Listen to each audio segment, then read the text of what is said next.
Amigos do canal Blogueiros de Tolo, né? Estou gravando esse vídeo 24 horas antes dele ao ar, né? Junto com o Rafik, né? Na série Justificando o Injustificável, sobre enredo. Né? Já peço que inscrevam-se no canal, deem like nesse vídeo. Nosso Pix aqui é só apontar a câmera para o QR Code, ou então pelo modo tradicional, blogueirosdetolo@gmail.com. Inscreva-se no canal, dê like nesse vídeo. Seja um apoiador do projeto, a partir de R$ 7,99 mensais, a partir de R$ 14,99 dá direito ao grupo de WhatsApp, a partir de R$ 24,99 a newsletter, né? E a partir de R$ 39,99 a camisa do canal, que também está à venda a partir de R$ 60.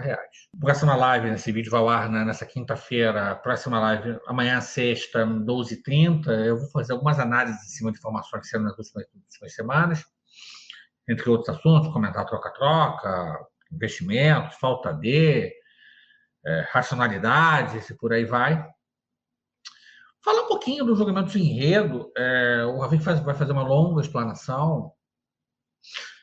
É um quesito onde a Municipal de Miguel recebeu algumas notas 10, né? Ela só teve 4 notas 10 na apuração inteira, o que é um contrassenso, mas ela recebeu. Foi mais um quesito onde, apesar do 9,7 da primeira cabine, a mocidade foi julgada com benevolência, pelos motivos que o Rafik vai explicar aqui. Mais um, né? A gente falou de fantasia, vamos falar bastante ao vivo, né?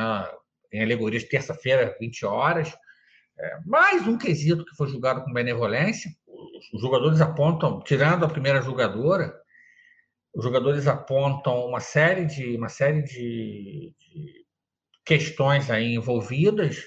Né? A Portela também teve 2 notas 10, tanto quanto peculiares. Dito isso, a primeira jogadora, embora tenha acertado as notas de mocidade e Portela, das menores da apuração, né? 9,7 sendo a menor nota na dosimetria, e foi um problema geral nos quesitos, né? Teve quesito aí, tem escola que eu daria 9,4, por exemplo. Não digo enredo, mas alegorias, né? Outras cositas más. Né? Até fantasia, tem a escola que merecia menos de 9,7. Eu acabei gravando um vídeo curtinho sobre a fantasia que eu fiz logo após a live de terça-feira, eu estava bastante cansado, peço até desculpas. Mas enredo repete uma questão de outros quesitos, onde uma dosimetria muito apertada, muito curta. Acaba não diferenciando o que é bom do que não é tão bom. O próprio Rafik vai explicar aqui que havia até motivos para se dar notas abaixo de 9,7. Mas foi o piso das notas. Dito isso, na primeira julgadora, ela acerta as notas de Portela e Mocidade, mas foi igual o samba enredo, né? Ao invés de ir do Rio a Niterói pela ponte, ela foi por Magé. Chegou no objetivo? Chegou, mas a nota, por todos os problemas encontrados nas duas agremiações que o Rafik também vai explicar, foram notas a contento. Entretanto, a justificativa que a jogadora deu não eram as justificativas mais adequadas, digamos, com muitos problemas de dosimetria, né? Mais uma vez, o Vinícius Natal conseguiu mitigar problemas de enredo da Vila Isabel, embora tenha tomado um teco perfeito, né? Para quem gosta de NFL, tenha tomado um teco perfeito de um dos jurados, né? Daqueles tecos que a perda de jardas.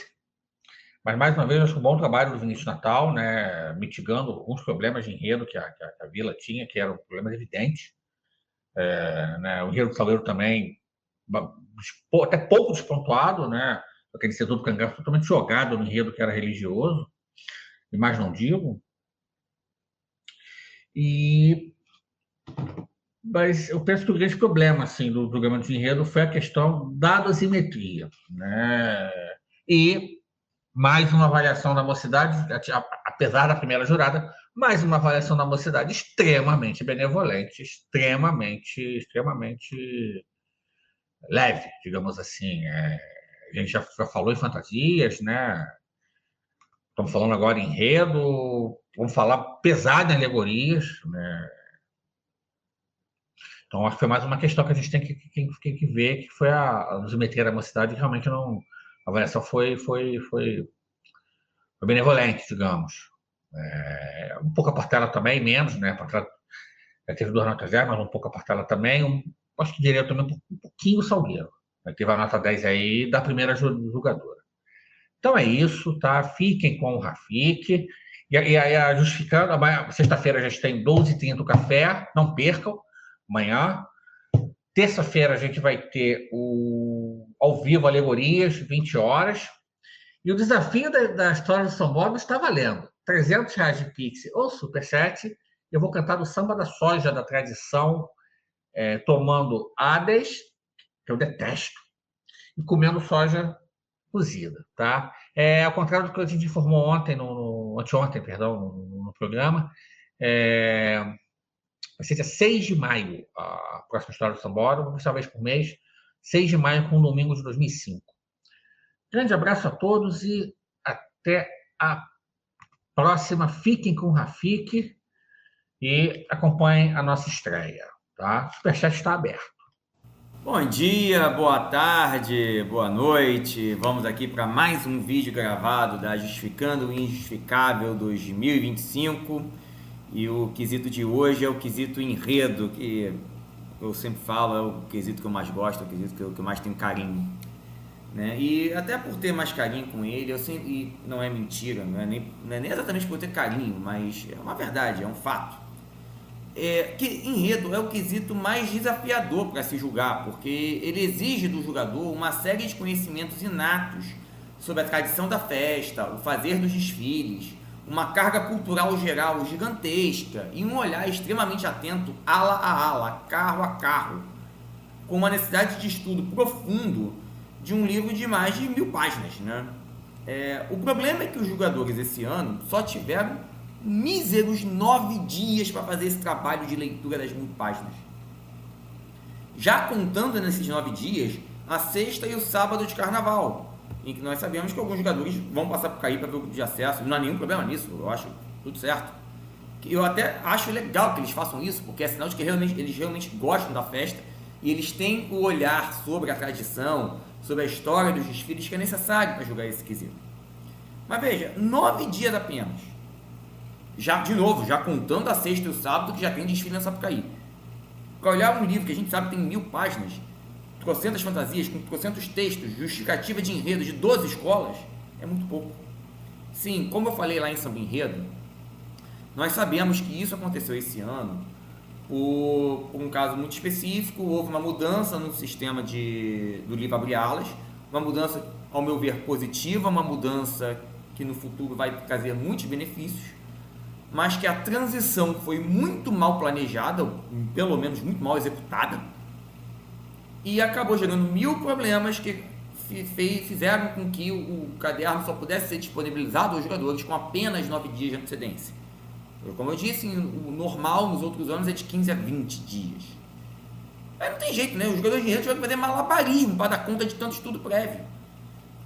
Não tem jeito, cara. É igual a evolução de escola de samba.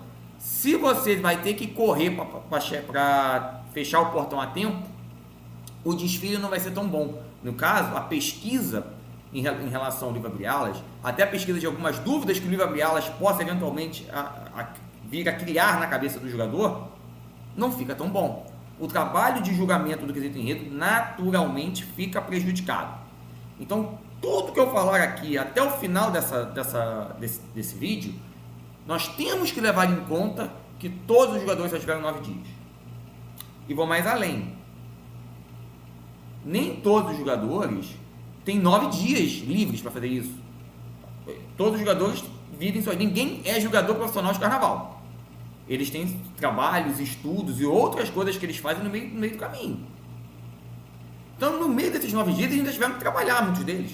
Ou estudar, ir a aula ou algum outro compromisso que eles tinham. Por mais que um jogador de enredo, de modo geral, ele já sabe que ele evita de marcar compromissos nesses 10 a 20 dias antes do desfile, porque ele sabe que ele vai ter essa carga enorme de trabalho.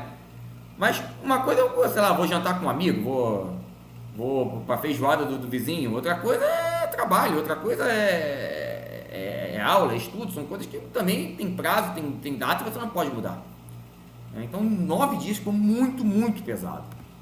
Eu não vou aqui aliás, tem que olhar isso, eu sei que foi um problema muito específico e eu tenho a certeza que ano que vem, com o sistema bem ajeitado e já azeitado, Vamos voltar ao normal. Esse caderno de julgamento desse livro abre alas vai ser disponibilizado aos jogadores com 15 a 20 dias de antecedência.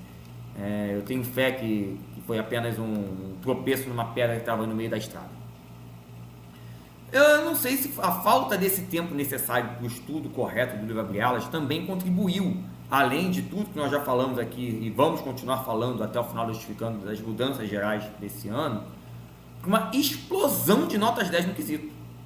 Ano passado, Enredo teve apenas 14 notas 10, somando os 4 jogadores, que dá uma média de pouco mais de 3 notas por jogador. Dá 3,5, né? Dá 3 notas e meio, 10 por jogador. Foi o júri mais rigoroso de 2024. Esse ano pulou para 27. Quase o dobro, né? O dobro de 14 a 28, né? Um 10 a mais eu tinha exatamente o dobro de notas 10. De 30% para 60%. Mas paramos em 27% ou 56%. De qualquer forma, é uma explosão absurda. Nenhum quesito chegou próximo dessa explosão.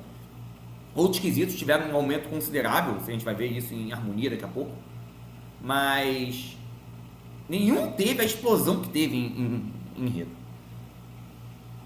Talvez, é apenas uma hipótese, seja a mistura explosiva perfeita entre a mudança do comparativo para o não comparativo, mais a falta de tempo dos jogadores para estudar o livro abre alas. Porque eu posso garantir que não foi a melhora considerável do desenvolvimento dos enredos que gerou isso. Vou continuar sendo bastante rígido. Eu acho que esse ano, sinceramente, eu não daria mais do que 2,10. De novo, é uma opinião minha, não estou dizendo que os jogadores estão errados em dar 4, 5, 6.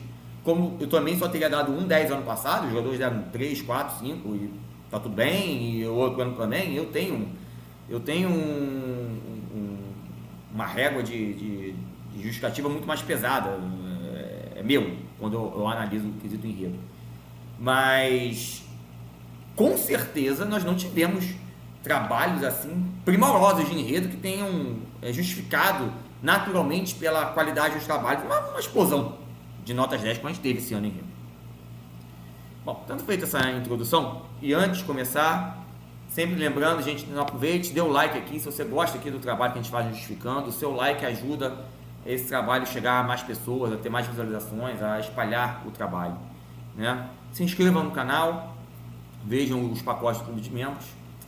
Bom, vamos lá, vamos começar aqui já com os jogadores. Módulo 1, jogadora Mônica Mansur.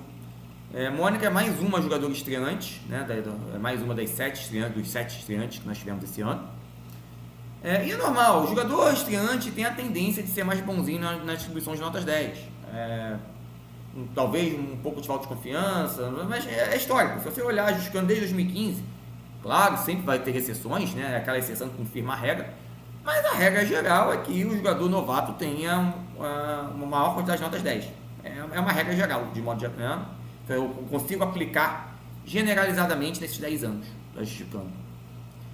Aí junta isso com o parâmetro da perda da comparação, e com que até os jogadores veteranos ficaram um pouco perdidos com essa perda de comparação, e com apenas 9 dias para ler um livro abre alas, e no caso dos meus jogadores estreantes, ainda lidar com um novo tipo de livro abre alas, porque o livro abre alas, nessa mudança de sistema, teve algumas pequenas mudanças também na forma de mostrar, de se apresentar aos jogadores.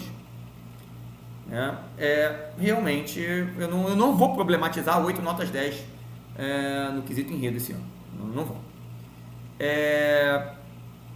Eu apenas vou visitar no final do caderno 2 notas máximas que particularmente eu acredito que sejam de difícil explicação. Mas em relação a esse caderno da Mônica, ainda na quarta-feira de cinzas, mesmo sem qualquer divulgação de caderno, apenas olhando as notas, e nem tinha lido o livro abre alas ainda, porque o livro abre alas pra gente foi disponibilizado esse ano, os 3 dias foram disponibilizados no domingo de carnaval. E obviamente eu já estou virado do acesso e vou continuar virando o especial, eu não vou ficar parando para ler livro abre alas, nem eu, gente. Mas mesmo sem ler livro abre alas e mesmo sem ter o caderno de julgamento com as justificativas, já tinha ficado nítido para mim que tinha um problema até grave de dosimetria no caderno. Só pelas notas, só olhar as notas que a gente viu na avenida, era meio óbvio que tinha um problema nítido de dosimetria. Dito e feito, assim que eu li o caderno, rapidamente reparei problemas nessa área. O que eu não contava é que, além disso, a jogadora também não deve ter sido devidamente instruída, afinal de contas, não vamos nos esquecer, é o primeiro ano dela, sobre a diferença entre os critérios de julgamento de concepção e realização. Porque se a gente olhar a tabela das notas que ela deu para realização e concepção e comparar com as justificativas que ela deu, a impressão que dá é que ela tirou a esmo dos dois lados da balança sem um motivo aparente. Essa impressão especialmente grita na justificativa da mocidade, que talvez, não coincidentemente, seja a maior complicação em dosimetria nesse caderno. Veja, a mocidade ganhou um 9,7, uma nota muito pesada para os padrões do julgamento atual. É um desastre em enredo. Ou próximo de um desastre, pelo menos, em enredo. Que desastre mesmo é Paraíso Vermelho, Alto do Moura. Tanto é que foram dois, se a gente for buscar em 2023, foram dois enredos que ganharam 9,6 e 9,7 a rodo. Mas um 9,7 hoje, se não é exatamente um desastre, é algo que fica muito próximo do desastre. E sim, eu concordo que a mocidade beirou isso esse ano no enredo. Mas se a gente olhar a justificativa da jogadora apenas, e eu tenho que me ater à justificativa que ela escreveu no caderno, o caderno é a única arma de defesa do jogador, eu sempre falo isso aqui, ela apenas anotou um problema, que o último setor contraria a premissa inicial do enredo que afirma que não há limites para sonhar. E realmente eu concordo com a jogadora. Realmente o último setor contrariava a premissa do enredo. Perfeito. Aí por causa de um problema no final da escola, no último setor da escola, ela me tira 3 décimos de uma vez só. É muito pesado, apenas por um problema localizado no setor. Que sim, ok, contrariava a premissa inicial, mas não é uma coisa absurda assim, é algo que grita. Sim, é uma contradição, eu concordo com a jogadora, mas não é algo assim, não chega ao nível de um Paraíso Vermelho, que foi contraditório do início ao fim, praticamente, mas para 3 décimos, só no último setor, tem que ser assim uma bomba atômica. E não foi isso que estava descrito. Foi tudo bem, ok, há aqui uma contradição, mas nada além disso. Aqui eu acho que o problema é extremamente evidente, Porque por causa desse problema, ela descontou 2 décimos de concepção e 1 de realização. Não por nenhum parâmetro histórico ou do próprio manual se sustenta a retirada de 3 décimos apenas pelo que ela escreveu. 1 décimo era mais que suficiente. Se tira 2, a gente até discute, mas ainda aceita-se. 3, com certeza não. É claro, assim, para mim, na minha avaliação, o enredo da mocidade tinha vários problemas. Vários. Muito além. Tinha esse problema, que a jogadora justificou muito bem. Mas tinha um problema de injeção de linguiça no setor 2, inúmeros problemas de realização, falta de significado em diversas fantasias, 2 ou 3 alas que talvez estivessem no setor errado, é discutível a setorização daquelas alas naqueles setores. O setor 5 também com várias fantasias sem significado nenhum, além dessa contradição que a jogadora junta isso tudo, um 9,6 é perfeitamente justificado, eu entendo perfeitamente. Mas, de novo, quando eu vou analisar o caderno, eu tenho que me ater ao que a jogadora escreveu no caderno. E ela apenas escreveu no caderno que o último setor estava em contradição com a premissa do enredo. Ponto.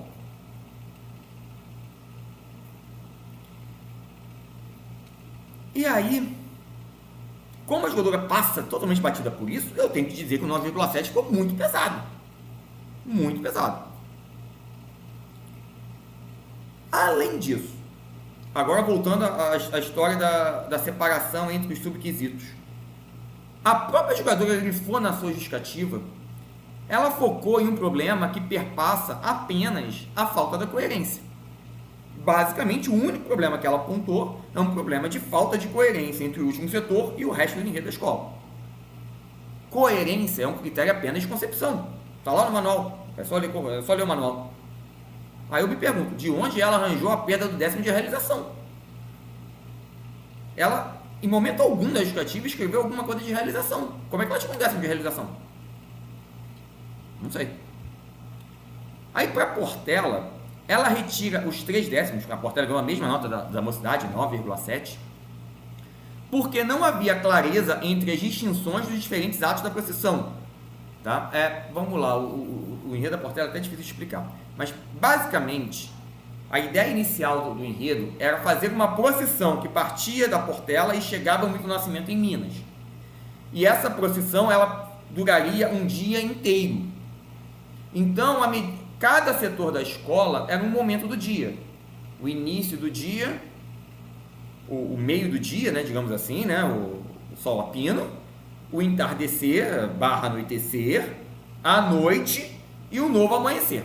Né, seriam 5 setores da escola. A ideia era essa. Segundo ela, não havia clareza entre as distinções dos diferentes atos da procissão e o papel de cada ala dentro desses atos. Então ela mesma escreveu assim, em relação ao ato 2, quem formava essas pessoas do meio do dia? O que elas possuíam em comum? E em relação ao ato 4, que é o ato da noite, o ato, ele, no meio do caminho, tinha um temporal.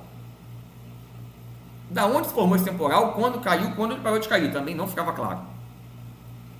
Ela juntou isso tudo e tirou 2 décimos de concepção e 1 de realização. Que a Portela não conseguiu realizar em suas fantasias o conceito proposto de procissão é indiscutível. É indiscutível. Ninguém entendeu a procissão. E isso, inclusive, será assunto de outras justificativas, de outros módulos no mesmo quesito. Inclusive, vou ser muito sincero, seria o meu 10º descontado Portela, né? Se eu fosse o jogador, eu daria um 9,9 descontando exatamente isso. Por mais que eu entenda também o temporal. O temporal também ficou muito mal resolvido. Aqui eu concordo com o jogador plenamente. Eu entendo que a jogadora ainda fala na justificativa que o texto de explicação do enredo poderia ser mais analítico e descritivo em relação à explicação dos atos, ou seja, dessas partes do dia, que compreende os diferentes setores da escola. Porque realmente, gente, o livro Abrielas da Portela esse ano foi muito mal feito. Muito mal feito.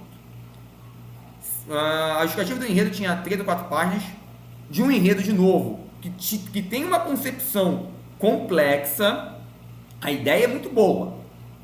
Mas a concepção era complexa. Até a gente entender a concepção demorava. E não tinha uma vírgula no livro Abrielas tentando explicar isso.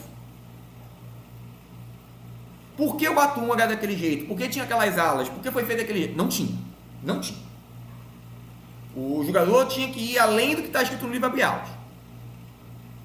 E aí, a escola tem o seu quê de culpa aqui também. Um forte quê de culpa. Não dá para dizer que o jogador está errado aqui completamente. Porém, estudando a fundo a obra do Milton Nascimento, afinal de contas, quando a gente vai para as fantasias, cada fantasia representa uma música do Milton Nascimento. E, mesmo no livro Abrielas, está lá dizendo qual é a música que representa. E, diferentemente dessa história da procissão, que não ficou clara nunca, em momento algum, se a gente pegar as músicas que são citadas em cada setor da escola, a gente entende os atos. Então, por exemplo, o ato 1 é o início do dia, da trajetória de uma pessoa comum, que inclusive até faz uma certa metáfora também com o início de uma carreira. Mas a ideia não era focar na carreira, era focar no início de um dia de uma pessoa comum. É a pessoa que se levantou em Oswaldo Cruz e vai começar a procissão. O ato 2 são as músicas de cotidiano do Milton Nascimento. E com elas são trazidas figuras comuns de uma cidade qualquer, retratando o meio do dia. Né? A criança soltando pipa, a costureira. Pensa numa cidade pequena de interior e uma figura típica, um convívio num dia normal de uma cidade interior. Basicamente o ato 2 era esse. O ato 3 é o entardecer / anoitecer, Então ele representa a reunião familiar e religiosa que normalmente acontece quando todo mundo volta para a sua casa no final do dia e se reúne, ou no quintal de casa, ou dentro do apartamento, né? A reunião familiar que acontece dentro do final do dia. Que nesse caso específico, já que o enredo tinha também um certo ponto racial, essa reunião familiar também tem a ver um pouco com uma reunião religiosa dentro das religiões de matriz. Não é nem dentro das religiões de matriz africana, mas dentro da herança, da cultura negra de ancestralidade. O ato 4 é a noite, são as músicas de cunho político do Milton Nascimento. E a tempestade é a ditadura militar, que, ok, ficou muito mal resolvido, tá? Em relação, se a gente for no ala, a gente não sabe quando a ditadura começa e termina no meio do caminho. A ditadura ficou muito mal resolvida, mas você entende que a tempestade é a ditadura militar. E à noite são as músicas de cunho político, as músicas de combate político do Milton Nascimento. E por fim, no ato 5, é a festa pelo amanhecer e a chegada do novo sol, completa o ciclo do dia. E nesse caso, o novo sol é o próprio Milton Nascimento, por isso ele vem na última alegoria. Mas aceitemos a justificativa da jogadora e entremos na argumentação dela, que de novo não está errada, o livro Belas foi muito mal feito, não explica os atos, de que além da procissão não ter sido realizada, não há distinção entre os atos. Veja, nesse caso específico, é um problema que perpassou a escola inteira, do primeiro ao último setor. É um problema, considerando o que ela escreveu, é um problema de coerência na escola inteira. Se a mocidade perdeu 3 décimos por um probleminha no último setor, quanto que a Portela deveria perder por um problema gravíssimo que perpassa todos os setores de uma escola? Fazendo uma conta matemática básica, 3 vezes 5, porque são 5 setores, 15. 15 décimos, o que sequer é possível, porque ambos os problemas são do mesmo subquesito realização, né? Por conta dos critérios. A sua adaptação, ou seja, a capacidade de compreensão do enredo a partir da associação entre o conceito, tema ou argumento proposto e o seu desenvolvimento, apresentado na avenida através das fantasias, alegorias e outros elementos plásticos e visuais. Claramente, esse critério se encaixa no que eu estou falando, então é a realização. E o outro critério que se encaixa, a apresentação sequencial das diversas partes, alas, alegorias, fantasias, tripés, que irá possibilitar o entendimento do tema ou argumento proposto de acordo com o roteiro previamente fornecido pela escola. Não há a menor dúvida que nesse caso aqui, quando a gente fala de problema nas alas, é um problema de realização. Nas alas não, nos atos. É um problema de realização. Como o máximo que a Portela poderia perder no subquesito realização era 5 décimos, é impossível descontar mais do que isso, aceitemos que no caso a jogadora então desse a nota mínima de 4,5 para a Portela no subquesito realização. Mais o décimo da questão da falta de sustentação do temporal, que aí sim é um problema de concepção, a clareza, a coerência, a coesão na roteirização do desfile, isso é um problema de concepção, menos um décimo em concepção, 4,9 mais 4,5, nós chegaríamos à nota 9,4 para a Portela.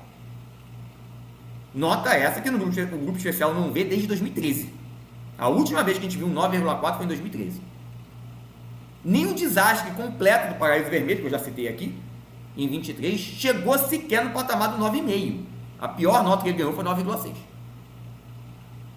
Por isso tudo, por mais que se aceite todos os argumentos da jogadora para a Portela, que até justificariam o 9,7 dado, realmente, nesse caso, fazendo um cara crachá entre a justificativa e a nota da Portela, entende-se 9,7, o 9,7 da mocidade é que não para em pé.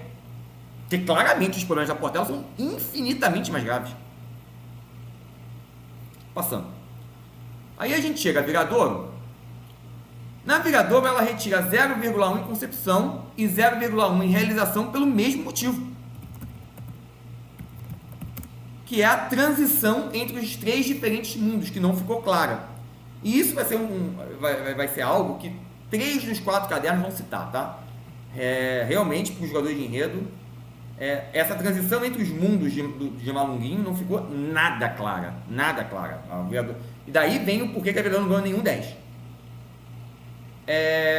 Um jogador vai até abordar por outro jeito, eu vou até falar mais na frente, que eu discordo do que ele escreveu, mas 3 dos 4 jogadores vão falar disso. E beleza, de novo, mais uma vez foi um problema que ficou evidente no caso da Viradouro, essa falta de transição entre os mundos. E ela explicou que isso ficou ainda mais realçado por essa transição ser feita por grupos cênicos que não conseguiam apresentar toda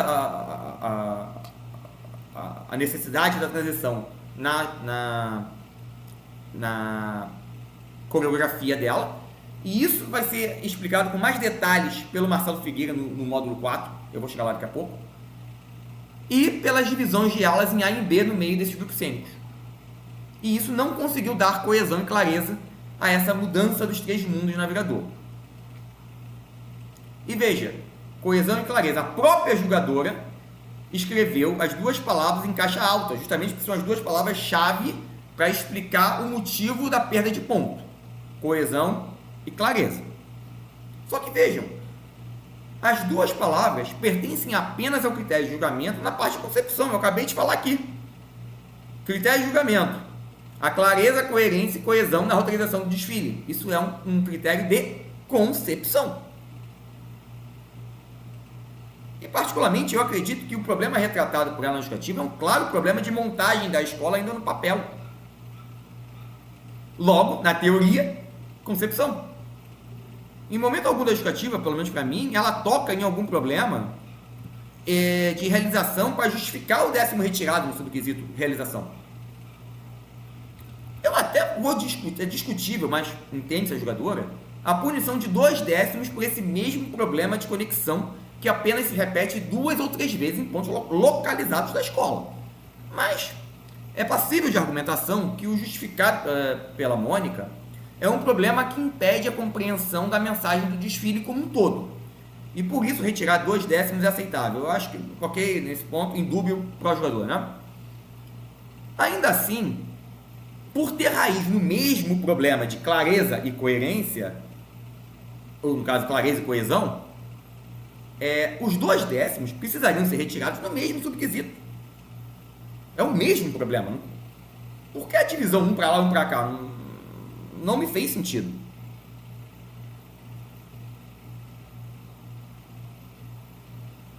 Terminando os problemas das justificativas escritas da Mônica, eu agora vou entrar justamente, ainda segundo os próprios critérios que ela usou nas justificativas que ela escreveu, como é que ela deixou passar alguns problemas evidentes do quesito. Se ela implicou tanto com a falta de coerência do último setor da mocidade, como ela deixou passar o enxerto não resolvido do setor do cangaço no meio de um desfile bastante ligado à religião como o do Salgueiro? Foi algo tão gritante que foi retirado por todos os outros 3 jogadores de enredo, além de ter sido despontuado até por um jogador de samba enredo, como a gente já viu mais cedo. Mesmo que nesse caso do samba enredo o desconto tenha sido errado no quesito samba enredo. Justamente porque eu estava falando que é um problema de enredo. E o jogador deu 10 para o Salgueiro, passou batido. E a Vila Isabel? Já que ela se baseou tanto em coerência e coesão, como é que ela consegue explicar o que Monstros S.A. tem a ver com bicho-papão no mesmo carro, gente? Eu apenas vou pegar, para mim, um exemplo mais gritante de vários problemas da Vila Isabel, que o Arthur Nunes Gomes, no módulo 2, vai escrever de forma brilhante. Eu vou simplesmente fazer Ctrl+C, Ctrl+V da justificativa dele. E o Conde Drácula perdido no meio do setor de somente com assombrações amazônicas? Cadê a coesão aqui? É verdade, mais uma vez eu devo reconhecer que o encantador de serpentes Vinícius Natal atacou mais uma vez, né? Se você ler o livro Abre-Alas da Vila Isabel, ele invocou até Claude Lévi-Strauss no livro Abre-Alas para tentar ludibriar o jogador e fazer com que ele acreditasse numa certa origem universalista. Percebam, eu estou falando de novo de universalismo. É exatamente o mesmo ponto que eu critiquei em Guibalá no passado, que os jogadores deixaram passar. O Vinícius Natal, vendo que a fórmula deu certo, ele tentou repetir a fórmula esse ano. E está correto, é o trabalho dele. Ele tem que tentar defender o 10 da escola. Parabéns, Vinícius Natal. Inclusive, o texto é muito bom. Meus parabéns para o Vinícius Natal. Mas no fundo, isso é apenas uma tentativa de enrolar o jogador e justamente fazê-lo não perceber as incoerências desses e vários outros problemas do enredo da Vila Isabel. O Vinícius Natal sabia a bomba que tinha na mão e tentou fazer o possível. E parabéns para o Vinícius Natal, tá? Porque eu devo reconhecer que o trabalho desse ano, nesse ponto, foi até superior do ano anterior. Porque no ano anterior, eu usei um próprio trecho do livro Abre Elas da Vila Isabel para dizer, tá vendo como não é isso aqui? Esse ano não teve a incoerência interna no texto, né? O texto foi tão bem redigido, foi tão bem moldado, o argumento foi tão bem construído que eu tenho que apelar para questões externas. Eu não posso apenas olhar o texto e dizer, ó, tá vendo como o texto se contradiz? Porque o texto não se contradiz. Eu tenho que buscar referências externas, outras referências que a gente conhece, para aí sim contestar o texto de defesa da Vila Isabel para o enredo, que foi muito bem feito. Tá? Mas, de qualquer forma, um texto bem feito no livro Abre Alas não apaga os problemas que se vê na pista. E foram muitos problemas que a gente viu na pista de enredo da Vila Isabel esse ano. Agora, para não dizer que a jogadora... isso foi apenas porque a jogadora é novata, um dos jogadores mais veteranos de todo o júri também deu 10 para a Vila Isabel. Também acabou sendo enrolado. A gente vai chegar lá daqui a pouco. Finalizando o Caderno da Mônica, é indiscutível que tudo que ela escreveu aconteceu. Ela não inventou nada. Tudo que está na justificativa realmente ou aconteceu ou ela tem um ponto, pelo menos. Pode se discutir, entende-se o lado da jogadora, perfeitamente. Tá? Agora, a dosimetria em relação aos problemas apontados está muito descalibrada. Muito descalibrada. E aí, assim, 9,8 para Viradouro, 9,7 para Portela, 10 para Vila, 10 para... E 9,7 para a Mocidade com um problema pequeno. Junta isso tudo e a salada na dosimetria não fica muito boa. Mas pelo menos assim, os problemas apontados realmente estão dentro do quesito, dentro dos critérios, bonitinho. Só tem que ajeitar essa história dos subquisitos e a dosimetria. É um bom início, tá? Não é o tipo de coisa que eu vou chegar quando cheguei em São Miguel, porque não dá, é impossível. Eu acho que pode ser que dê bom no futuro. Vamos lá. Módulo 2, jogador Arthur Nunes Gomes. Ano passado eu brinquei que o Arthur jogou apenas na zona de segurança das justificativas óbvias e evidentes. Esse ano ele manteve a mesmíssima estratégia. O PM, o problema da Marcelina Batossi, que caiu do nada. Né? E a bolha da bolha dos fanáticos de enredo percebeu-se na hora. Assim que passou o PM, a gente começou a se perguntar no zap: da onde surgiu Marcelina Batossi? Caiu do nada?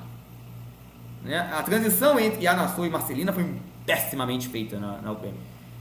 E o pior, eu já vi explicações dos carnavalescos explicando isso muito bem, mas eles não conseguiram traduzir isso em fantasias e alegorias. O Salgueiro, o enxerto do cangaço, 9,9. Mocidade, a dificuldade dos argumentos científicos complexos dos dois primeiros setores não foram bem planejados e a dificuldade gerada de entendimento, especialmente das fantasias, gerou a perda dos pontos. Viradouro, a falta de clareza na divisão dos três mundos, como a gente já viu lá no Caderno da Mônica, a mesma coisa. Agora, como eu disse no Caderno da Mônica, a grande justificativa do Arthur, que eu faço questão de ler aqui inteira, é a justificativa da Vila Isabel, porque ela é extremamente didática e retira essa camuflagem da excelente defesa de enredo feita pela Vila Isabel no livro Abre Alas. Abre aspas. Concepção 4,9. Desconta-se 0,1 pela dificuldade de entendimento do recorte escolhido para contar a história. A amplitude da abordagem retratando assombrações entre aspas, em diferentes contextos culturais e a partir de diferentes fontes de inspiração, faz com que a narrativa nem sempre mantenha sua clareza e coesão.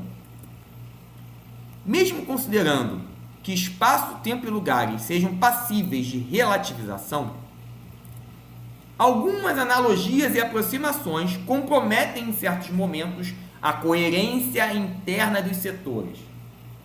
Por exemplo, no terceiro setor, o personagem Conde Drácula, ala 14, parece não dialogar com o restante dos personagens, oriundos do imaginário popular brasileiro. No caso de Yara, Mãe d'Água, ala 7, é necessária uma ampliação metafórica do conceito de assombração para considerá-la como tal. No último setor, a A justa posição de personagens da indústria cultural com outros da cultura popular brasileira gera uma divergência de simbologia que dificulta apreender a mensagem que se pretendia comunicar. Fecha aspas. É isso, gente. Todo o papo de Gilberto Duran, Paulo Levi-Strauss e afins que foram usados no livro Abel da Vila Isabel, nada mais foi do que uma tentativa da equipe de enredo, uma boa tentativa, e mais um trabalho de maravilhosa qualidade, de tentar enrolar o jogador de enredo e fazer ele aceitar ou meramente não perceber os elementos estrangeiros enxertados sem uma ligação razoável em meio ao enredo iminentemente do imaginário popular nacional.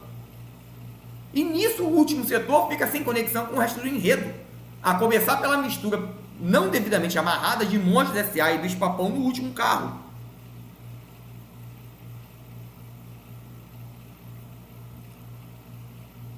Aquele carro devia, teoricamente, retratar medos de infância, que são altamente ligados ao folclore nacional. E, sinceramente, eu ainda não conheço uma criança que tenha medo dos Monstros S.A. Até porque, justamente, a ideia do filme é ser monstrinhos legais, né? A argumentação do enredo não parava em pé.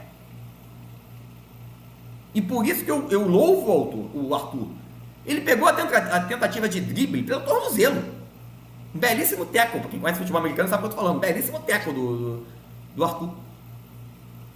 Você pode até conseguir distrair o jogador uma vez, mas fazê-lo por 2 vezes seguidas é infinitamente mais difícil, porque ele estará bastante atento no ponto em que ele cometeu o deslize anterior. E quando eu falo de deslize anterior, eu estou me referindo ao Guebalá, que ganhou um 40 bastante discutível ano passado. Apesar de jogar na zona de segurança, eu ainda acho que o Arthur deixou a defesa vazar um gol. E o gol sofrido foi o 10 da Portela, né, gente? Como eu acabei de falar.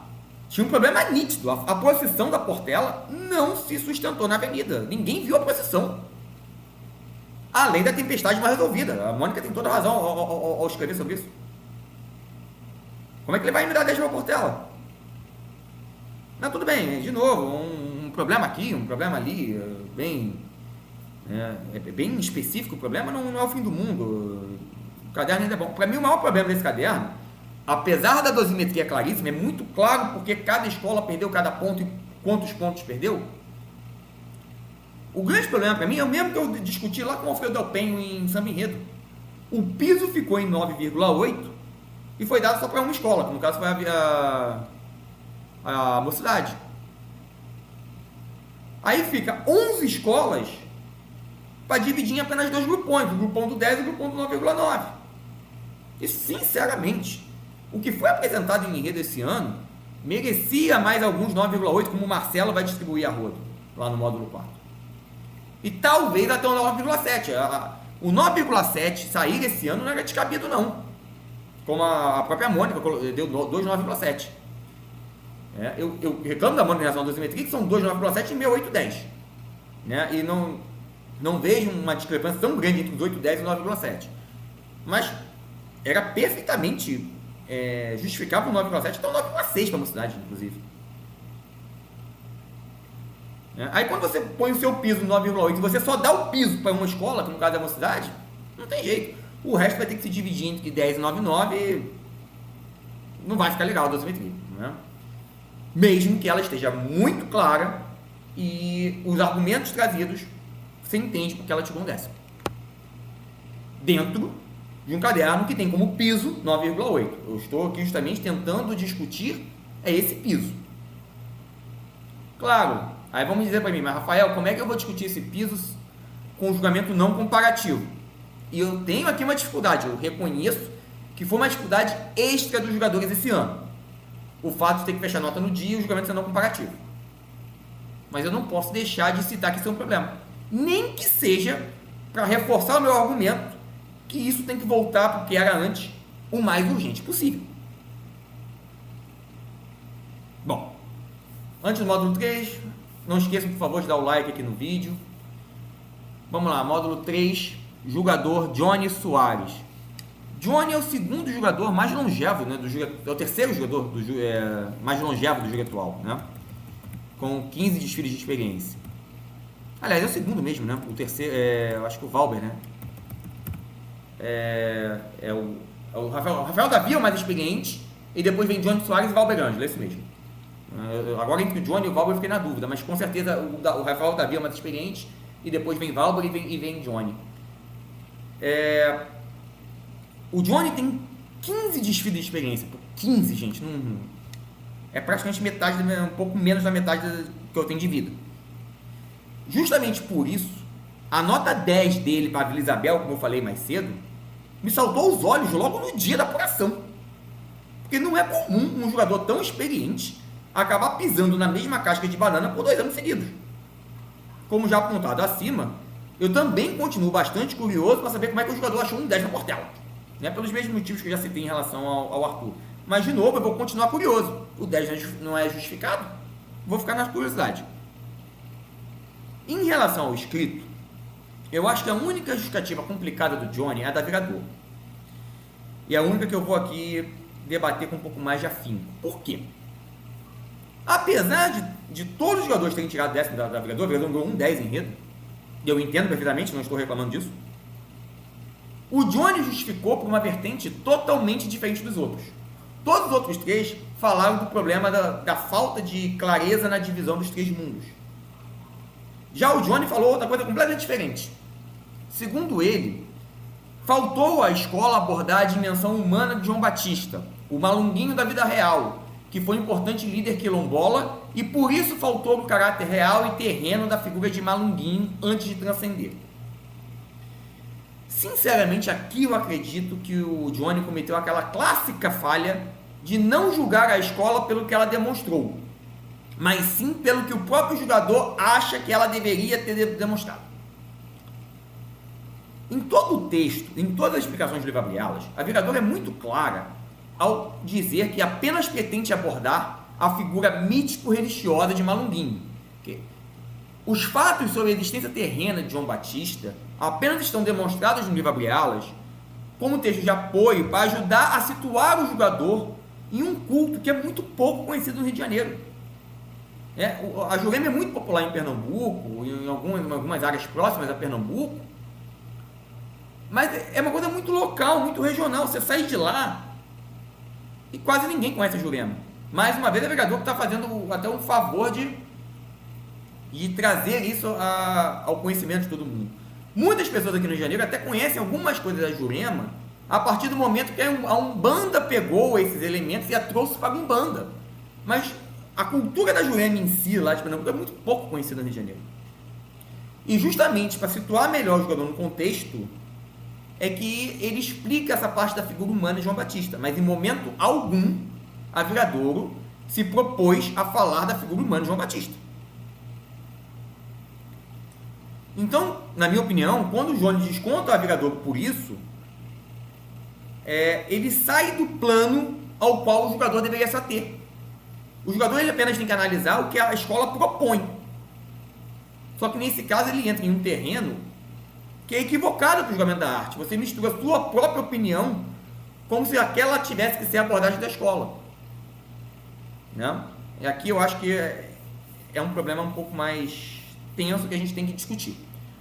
Fora essa justificativa da Viradouro, é um caderno bastante correto. Todas as justificativas são pertinentes. 2 delas, inclusive, me entusiasmaram quando eu li. A primeira foi da Unísio Tijuca, que ele explicou que houve problemas na transmissão na mensagem das fantasias pelos signos escolhidos em todo o último setor da escola, e em especial na última ala, a ala da lebre. Essa aqui foi uma justificativa que me saltou os olhos na hora. Por quê? Eu concordei com o Johnny, vi a mesma coisa que o Johnny na hora, com o mero roteiro do desfile na mão. Eu já bati o outro ali. Caramba! Nenhuma ala desse último setor está conseguindo passar a mensagem. Conceitualmente, é um fechamento lindo de enredo, tá? O enredo da Tijuca é bem construído e o fechamento é um dos melhores possíveis. Foi um fechamento até melhor do que o da Mangueira, por exemplo. Por mais que eu nem vou falar muito da Mangueira aqui, tá?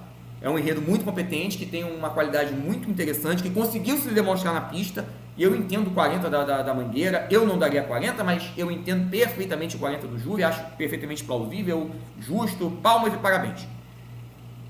Mas o da Unijuí Tijuca, conceitualmente, o fechamento é até melhor que o da Mangueira. Mas na hora de realizar, na hora de desenhar a fantasia não conseguia passar o significado pretendido em todo o setor. A última ala, então, gritava isso, berrava. A do Camaleão um pouco também. Foi algo tão aberrante que o pessoal de fantasia também descontou.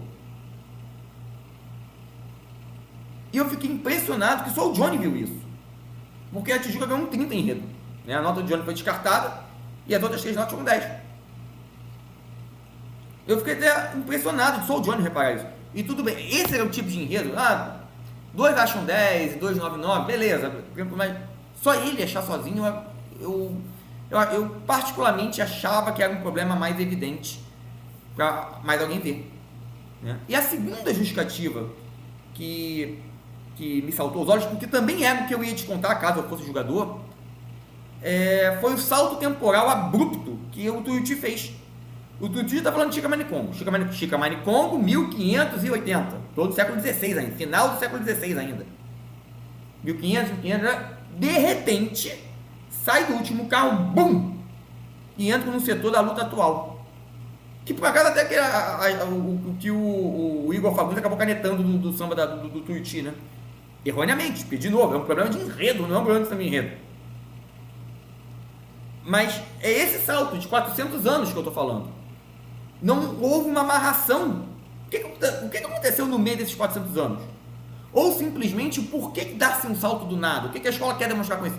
Não ficou claro, pelo menos na minha opinião. O Johnny concordou comigo, ou eu concordei com o Johnny, né, para não dizer que eu estou... Tanto faz, mas assim, nós dois tivemos a mesma visão, e ele descontou o Tuiuti exatamente por isso. O salto temporal do penúltimo para o último setor não ficou bem amarrado. Não ficou bem amarrado.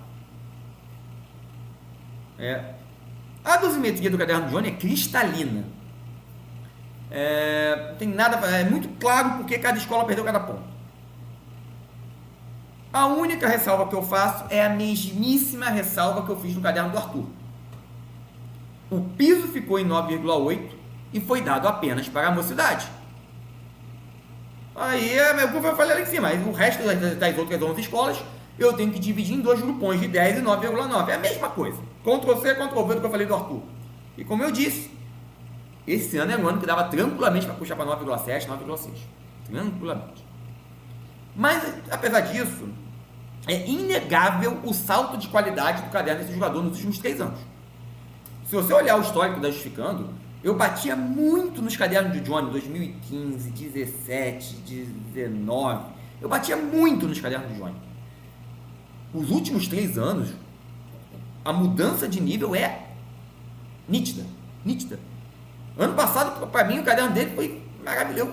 Eu batia palmo de pé pro caderno dele no final da leitura. Esse ano, tem lá, como eu falei, a Viradora, eu tenho lá minhas considerações, mas ainda é um ótimo, cara. A mudança positiva de 3 anos para cá é nítida. É nítida. Um bom caderno de Johnny Soares, no final das contas. Vamos lá, módulo 4, jogador Marcelo Figueira. Até que uma live de enredo tá rápida, né? Não tem nem 50 minutos ainda, já estou entrando no módulo 4. Módulo 4, jogador Marcelo Figueira. E aqui, engraçado como às vezes tem um vai e vem e de repente pessoas diferentes se encontram na mesma visão. O Marcelo, tradicionalmente, ele tem uma forma de olhar e julgar as escolas, especialmente os enredos, completamente diferente da minha. Eu sou o detalhista, o minucioso, aquele cara que tira a vírgula porque a ala X não fechou direito o significado tal, 9,9. E o Marcelo não. O Marcelo é aquele cara que vê o todo. Ele gosta de... O Valberanjo também tem muito isso em alegoria. Ele gosta de ver o todo. Ele junta o todo da escola e tenta fazer sopesar holisticamente tudo que ele viu. Mas esse ano acabou que as nossas visões sobre os diferentes enredos foram muito mais parecidas do que o histórico faria pressupor. Por exemplo, ele foi o único a ter coragem de dar as notas 9,8 que eu daria para a Vila Isabel e Salgueiro. No Salgueiro, ele foi o único jogador que apontou o erro histórico da argumentação do enredo ao dizer que as mandingas de fechamento de corpo foram trazidas para o Brasil pelos malês. Está lá no livro Abrigala, o Salgueiros abre o seu desfile falando dos malês. Mas a própria escola, na ala 14, traz o Muriaquitã indígena, que é muito anterior aos malês. Gente, isso é um problema gravíssimo de argumentação histórica. E o outro décimo que ele retirou foi justamente por enxerto mal feito do cangaço no segundo setor. O próprio Marcelo diz o seguinte: o cangaço, no fundo, ele é uma mistura de todas as mandingas das diversas religiões que foram mostradas no resto do desfile. Talvez se ele viesse no final da escola, ficasse melhor resolvido, mas do jeito que ficou no setor 2, ele ficou perdido no tempo, no espaço, e aí junto os dois problemas, 9,8, né? Já na Vila Isabel, ele cita uma pancada de equívocos de representação iconográfica. São problemas de equívoco em 3 carros alegóricos diferentes, com certa gravidade. Você junta os 3 e você entende perfeitamente os 2 décimos que ele retira em realização da Vila Isabel. Ele culmina falando do já citado carro do Monstro S.A. com o bicho-papão no carro 5. Nada, Por isso que eu falei, eu concordo muito com as 2 visões dele aqui. Muito. Vou mais além. Se eu fosse o jogador no dia do desfile, seria exatamente a minha nota, com as justificativas muito parecidas.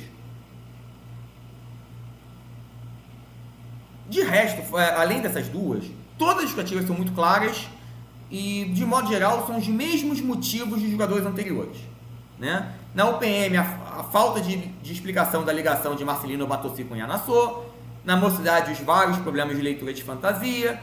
Na Portela, a incoerência da figura do Milton aparecendo em um carro ainda no início da procissão. Ele, no caso, acabou pegando 2 exemplos e demonstrou cabalmente por que a ideia de procissão não conseguiu ser demonstrada em todo o desfile. Ele pegou 2 problemas bem específicos e trouxe, como é que é uma procissão que sai de Oswaldo Cruz e chega ao Milton, se o Milton já aparece como figura no carro 3? Não faz sentido. Né? Ele apontou aqui uma outra coisa que eu não lembro agora de cabeça. A única coisa que ele argumentou de novo na Portela é que, além desse problema do Milton, as alas 17 e 20 que estavam no setor da noite, elas eram em cor clara, e aí desvirtuaram a ideia da noite, né? Mas na própria dosimetria se entende, tá? Por que ele não deu 9,8?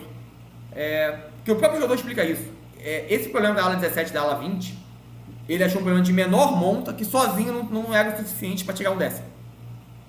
E entende, realmente é um problema de menor monta. Ele já deu 9,9 por causa do problema da procissão. Entende-se aqui o jogador. Por fim, na Viradouro, o décimo foi embora pelo fato dos grupos performantes. Aqui interessante. Eles talvez expliquem melhor o que a própria Mônica não explicou na justificativa dela no módulo 1, por mais que o problema apontado seja o mesmo. Ele justificou, o Marcelo, na Viradouro, que os grupos performáticos não conseguiram passar a ideia da mudança dos mundos. Seja porque apenas uma coreografia para isso não era o suficiente, como principalmente, e ele aponta que esse é o maior problema, a coreografia era longa. E à medida que a escola andava, os espectadores não conseguiam ver a coreografia completa para entender a coreografia. Quem é mais antigo vai lembrar de outro desfile que teve o mesmo problema. Iracema Beija-Flor 2017. Era exatamente esse problema, era um blocão, e aí o enredo era contado nas coreografias dos grupos performáticos que existiam em cada um dos setores. Só que a escola anda e ninguém via a coreografia completa. Mesmíssima coisa. Mesmíssima coisa. Por isso que eu não falei muito no caderno na mão, deixei pra cá, porque a forma como o Marcelo explicou é até mais didática. Por mais que o problema seja o mesmo, e a Mônica tem razão. O problema lá, eu já falei, em relação, seja a dosimetria, que é discutível, por mais que tenha um argumento a favor da jogadora, como a divisão em 1 décimo de realização e 1 décimo de concepção, que até agora é inentendível para mim até esse momento. Mas voltando ao caderno do Marcelo. A dosimetria do Marcelo é bem entendível. E justamente o único ponto de maior discussão é a Portela. Justamente porque, além do problema da processão, ele apontou o problema da ala, mas, de novo, ele mesmo se explica que a ala é um problema menor, não o suficiente para tirar um segundo décimo inteiro, e precisa de 9,9. Ok, beleza, para mim tá tudo certo. Entendo quem quer discutir, eu acho que também tem certa discussão, mas, pelo menos para mim, acho que é bastante plausível toda a argumentação do jogador. O único ponto desse caderno que eu acredito que possa talvez ter saído do manual, e mesmo sem nenhum prejuízo na nota, a nota final seria a mesma, é o desconto da viradora em realização. Por ser um problema na ideia básica apresentada pela escola e falta de clareza na roteirização do desfile, eu acredito que o desconto correto seria em concepção. É o que eu já inclusive discuti lá na justificativa da Mônica. O problema é de clareza e coesão, então é concepção. Mas, como o jogador explica melhor, e ele entra nessa história da coreografia não ser completa, não ter visualização completa, talvez o jogador tenha um ponto, ele tenha interpretado que esse problema da teatralização em tempo prolongado dos grupos performáticos se encaixasse melhor no critério capacidade de compreensão do enredo a partir da associação entre o conceito, tema e o argumento proposto e o seu desenvolvimento apresentado na avenida através das fantasias, alegorias e outros elementos plástico-visuais. E esse é um critério de realização. Talvez ele tenha encaixado nesse critério e por isso é tirado de realização. Mas particularmente eu acredito que seja um problema de concepção. Mas de novo, tira lá ou tira cá, 9,9 do mesmo jeito, não houve nenhum prejuízo. Por mais que é algo interessante teoricamente para se discutir. É uma discussão bem interessante. Mas de novo, voltando ao caderno da Mônica, mesmo que se aceite que se tire de realização, aí ela não poderia tirar de concepção. Porque aí ela entender que isso é um problema de realização. Eu quero apenas dizer que é o mesmo problema, deveria ser tirado ou lá ou só cá. Não tem um porquê dividir no caso da Mônica. Tá? Fechando o quesito enredo como um todo, apesar de algumas escolas terem que agradecer por não terem sido mais despontuadas no quesito, foi mais um bom julgamento desse quesito que já se destaca positivamente há alguns anos. Só a nova jogadora precisa ali entender melhor os comandos do manual do jogador, e especialmente a diferença entre concepção e realização, como eu já discuti lá no módulo 1. Talvez dar uma apurada em relação ao senso crítico dos enredos. Eu acho que dar 10 para a Vila Isabel e dar 10 para o Salgueiro, ao mesmo tempo, mostra que ainda precisa de um pouco de trabalho nesse ponto. E, principalmente, calibrar melhor a dosimetria. A dosimetria do caderno 1 ficou bem oscilante. Mas são coisas que eu acredito que virão naturalmente com a experiência, tá? Pelo menos os problemas apontados pela Mônica realmente aconteceram, realmente existiram. Ou pelo menos ela tem um ponto, ela tem um argumento. Não é algo que ela não tem nenhuma invenção ali, não tem nada absurdo ali. E eu acho que já é um bom começo. E eu sempre falo, gente, julgamento é uma arte. Às vezes acontece que uma pessoa muito boa que já chega no primeiro ano deslizando. Mas a experiência me mostra que muitas vezes um bom jogador demora 2, 3 anos para ser construído.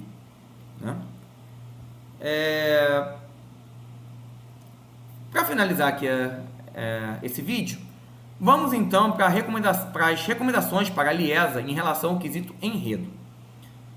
Primeira recomendação: clarificar com mais detalhes os limites da avaliação de criatividade no quesito enredo, deixando claro que a avaliação deve se concentrar apenas na forma de comunicar o enredo, não na questão artística das fantasias e alegorias.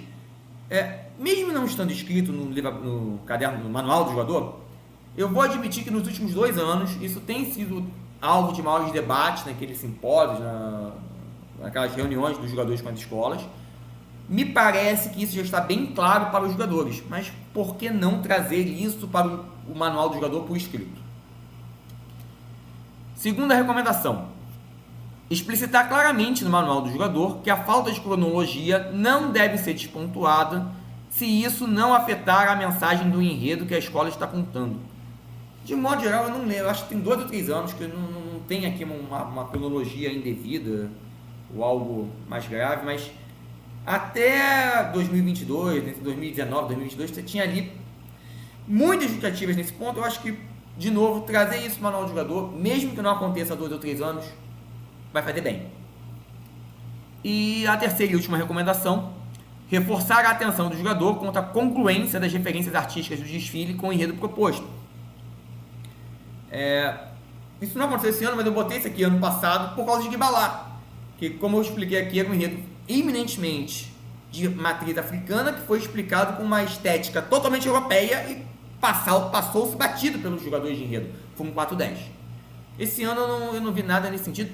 Posso até reclamar, mas é um detalhe, assim, isso exigiria do jogador um certo conhecimento extra de arquitetura, e não necessariamente o jogador de enredo é obrigado a ter isso, porque não dá nem para avaliar pelo croquis do livro Abre Alas, porque o croquis estava legal, o que não estava legal foi a representação da alegoria na avenida.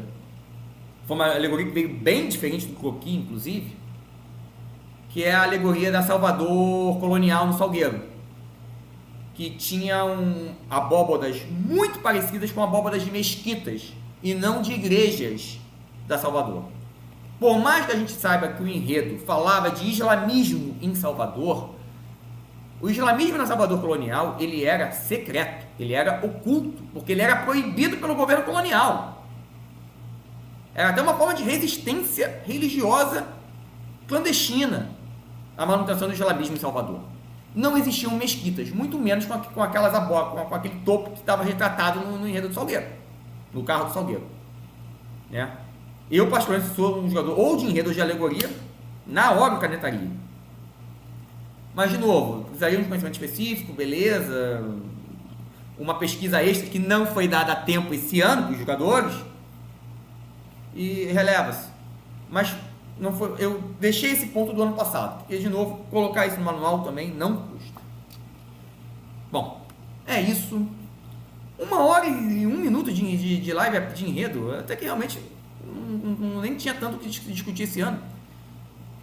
Muito obrigado mais uma vez a todos pela audiência e até a próxima Justificando o Injustificável. Um abraço.